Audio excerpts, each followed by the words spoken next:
How to manage blocked contacts on Skype mobile. Hello guys, in today's video I'm gonna show you how to manage blocked contacts on Skype mobile. First we're gonna do is go to Skype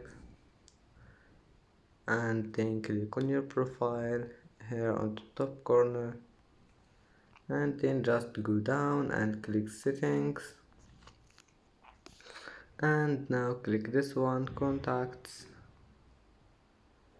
and then all you need to do is just click here, blocked contacts, and as you see here you can manage your blocked contacts. I don't have any blocked contacts as you see, and it's easy.